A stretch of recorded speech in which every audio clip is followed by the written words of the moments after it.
Your Excellency, President Samia Suluhu Hassan, the President of the United Republic of Tanzania, and your esteemed delegation, the Chief Executive Officer, Chairman, and delegation from Total Français, the President and delegation from Sinuk, China,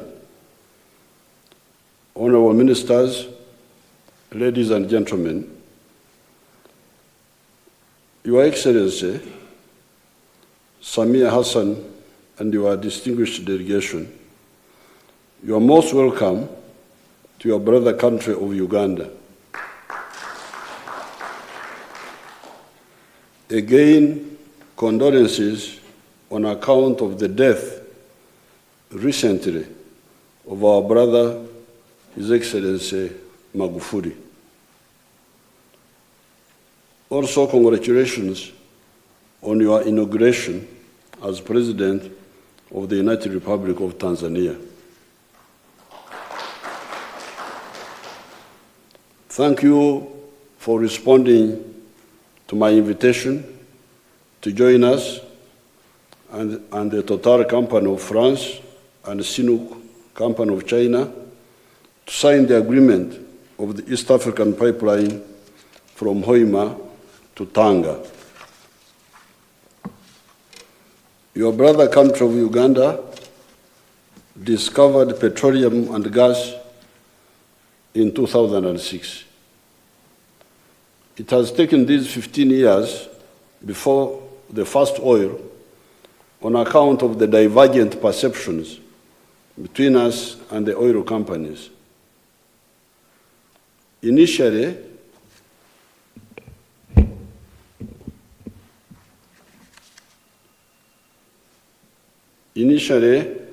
I did not favor the idea of pipeline. My question was, why export the oil? Don't the East Africans need the oil? In this thinking, I preferred an oil refinery only, so that we use the extractable oil out of the 6.5 billion barrels confirmed in only 20% of the potential area in the Mwitanzige and Butumbi valleys, known as the Albertine Graben by foreigners, to satisfy the demand for the refined products for Uganda, northwestern Tanzania, western Kenya, Rwanda, Burundi, eastern Congo, South Sudan, and southwestern Ethiopia, with cheaper products on account of the lower transport costs. The demand in this zone is now 98,000 barrels per day. Uganda's demand is currently 39,000 barrels per day. At the price of $50 per barrel, equivalent to about $63 barrel for refined products, this locally refined petroleum would knock off $1.22 billion from Uganda's import expenditure for petrol, diesel, aviation fuel, and tar for the roads. If you include the petroleum byproducts, such as plastics, the saving on the import bill will add another $400 million. So that would make it almost $1.7 billion saving on imports. Using the extractable portion of the 6.5 billion barrels confirmed, This would ensure petroleum self-sufficiency for the Lake Victoria Basin countries and those neighboring them for a period of 38 years based on the present consumption levels. This oil refinery would be owned jointly by the East African countries if they agreed to participate. So that was my original plan. Why pipeline? Why export the oil? I had a rumor that there were human beings here who need the oil. Why do you take it away from them and you take it to others? Why don't they deal with the self-sufficiency? The oil companies, however, were biased in favor of exporting crude oil only. For them, chukua nje. Kwangu, bakisha hapa ndani. The compromise then was, okay, let us have both, the refinery and the pipeline. So that's why we are here now. Most of this was when the Tanzanian route was not in the picture. We were still debating about Mombasa and Lamu of Kenya. When the Tanzanian route of Tanga became more viable, a new consideration entered my mind: the historical role of Tanzania in the liberation of Uganda in both 1978-79 and 1985-86. On these two occasions, Mwalimu Nyerere played a very important role.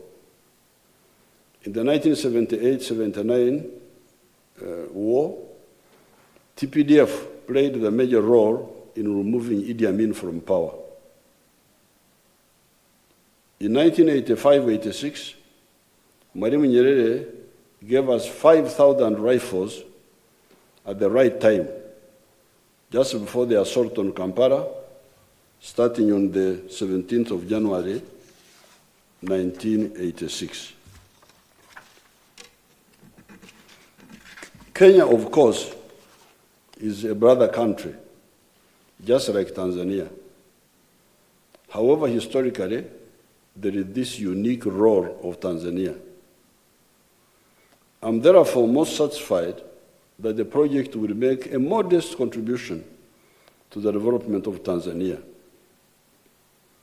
It cannot compensate for the huge sacrifice Tanzania made for the defeat of Idi Amin and the liberation of the whole of Southern Africa, Mozambique, Zimbabwe, Angola, Namibia, and South Africa.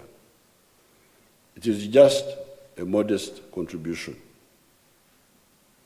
Moreover, this pipeline project can be a core of bigger developments if the brothers in Congo and South Sudan choose to also use it for their oil. At the maximum, it can carry 230,000 barrels per day.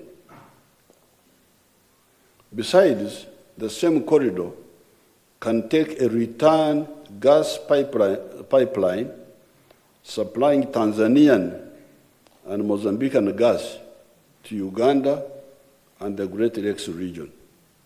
We can have a return, using that corridor, a return gas pipeline, because we need gas here.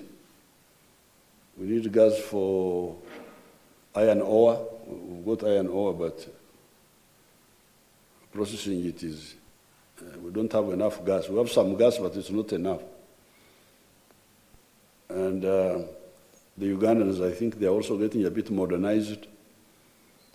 Cooking with firewood is not a good idea. So gas from Mozambique, from Tanzania. Our brother countries have got a lot of gas. Songo Zamani, I think that was the first one, Songo 1968. I salute the government of Tanzania for the tax concessions they made to keep the tariff paid by the owners of the oil to be limited to $12.77 per barrel. Recently, Uganda also made concessions regarding the land and export charges. This will in effect push the tariff to US dollars 13.03 per barrel, just a small little bit up.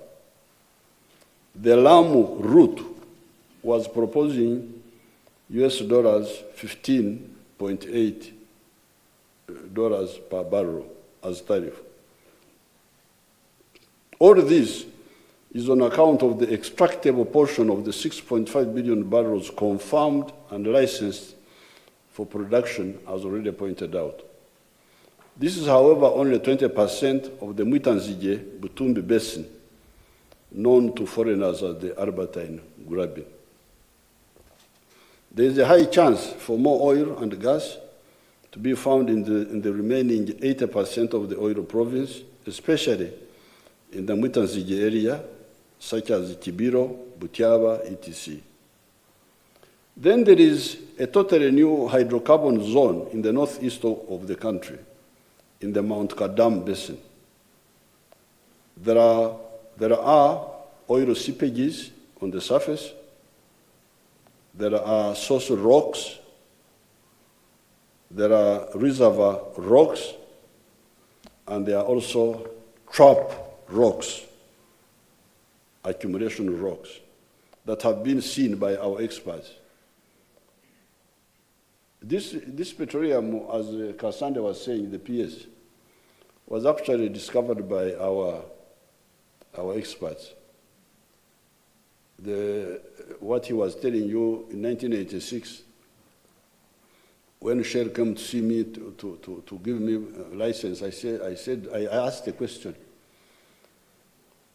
Is there anybody who knows anything about oil in Uganda? There was nobody. They brought me a Ghanaian from Bank of Uganda, was an economist, and his only knowledge of petroleum was that he was handling the import papers of petroleum products. So I said I cannot sign an agreement with ignorance on my side. So that's when I told the minister to pick these young people who had degrees in chemistry, degrees in physics, degrees in geology, to go for masters in petroleum studies in Imperial College London, University of Aberdeen, and so on. So they went, and they came back in 1989. When they came back, I called Shell. You come back. I'm now ready to negotiate. Shell had abandoned me. They said, no, we are no longer interested. Why? Because the Soviet Union had now opened up. There was a lot of oil in the Soviet Union, so Shell had opportunistically abandoned me. So I said, okay, doesn't matter. We shall look for the oil ourselves. So these are the people who looked for the oil and saw it through aeromagnetic, through seismological, through gravity, something. Then it now remained to drill and confirm.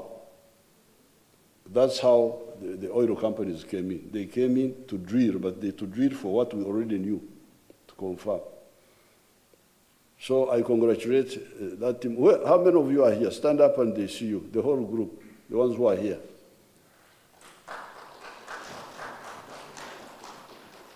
But you come here. Ija na group yao. Awa wana beserikro. Mwijahanu. Anybody useful? If you are not useful, don't come, please. Okay, stand up, all of you together now. And they capture you. These are just, how big is your group now? How big is your group? Yes. These are degree holders. Degree holders. So that's how they created a petroleum unit in the Ministry of Energy. These are very highly qualified people. They know more about the oil than even the oil companies. Thank you very much. Mugende mukariri.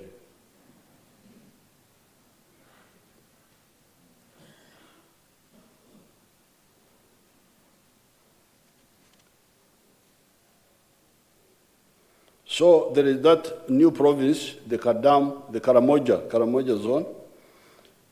If the brother countries work together, there is then the oil in Congo and South Sudan. This pipeline could turn out to be a very important project that may serve the region, not only in the short term, but also in the medium, if not the long term. This project should, in addition to what we have said, serve to awaken all Africans that prosperity and strategic security are only possible if we use the Pan-Africanist approach that gives us a bigger market and rationalizes economic linkages. I cannot end these brief remarks without thanking Her Excellency Samia Hassan for indulging my sentimental request of conducting this signing ceremony on the 11th of April 2021. Munkumiro mungalo bonna. Engalo mbadechi muri bakodo. 42 years ago, this same day is when the Tanzanian troops of 20th Division captured Kampala and enabled the Ugandan army officer, Oito Jog, to announce the fall of Idi Amin and REDIO Uganda, this very day.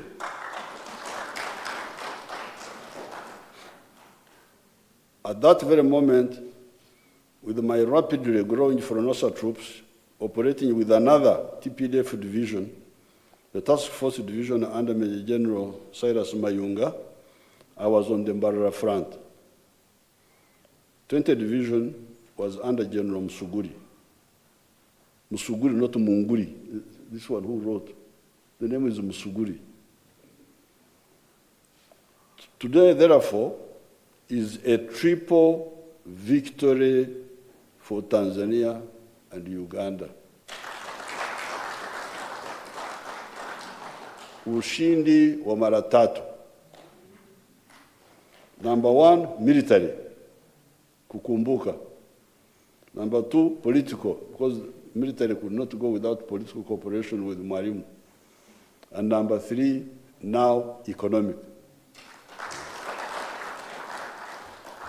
Long live Tanzania, long live Uganda, long live President Hassan. Imekwenda wapi? Iko hapa. My last page had got this.